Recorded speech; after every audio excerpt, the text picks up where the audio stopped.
à tous sur Verset Hebdo épisode 18, j'espère que vous allez bien. Je vais vous parler de mon expérience personnelle avec la foi et comment elle a transformé ma vie. Je n'ai jamais vraiment cru en moi. Souvent, même en période d'examen, je puisais ma force dans la parole de Dieu. Des versets comme « Je suis la tête et non la queue ». Tu peux le faire car Dieu ne fait pas d'erreur. Il est la perfection. M'ont permis de surmonter mes doutes et d'activer la confiance en moi. Il est essentiel de comprendre que la foi est une ferme assurance des choses qu'on espère, une démonstration de celles qu'on ne voit pas. Hébreux 11:1. La foi constitue la base de notre résistance. Comment peut-on espérer réussir ou croire en quelque chose si l'on ne croit pas d'abord en soi-même? Tu es la preuve vivante de l'existence de Dieu, car il est le créateur de toutes choses et t'a doté de tout ce que tu possèdes. Sans foi en soi, comment peut-on avoir foi en quoi que ce soit? Il est crucial de croire pour voir les réalisations se manifester dans nos vies.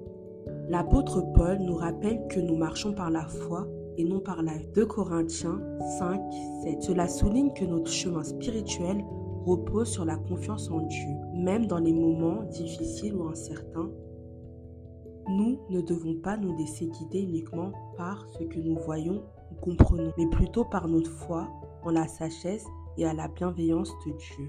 La foi est active. Elle nous pousse à agir, à prendre des décisions audacieuses et à persévérer malgré les obstacles. Par exemple, en période d'examen, ma foi en Dieu m'a encouragée à continuer, à étudier, à me préparer et à croire en ma capacité à réussir. La foi transforme nos perspectives, nous permettant de voir au-delà des défis immédiats et de percevoir les possibilités que Dieu a préparées pour nous. La foi est le fondement de notre vie spirituelle et quotidienne.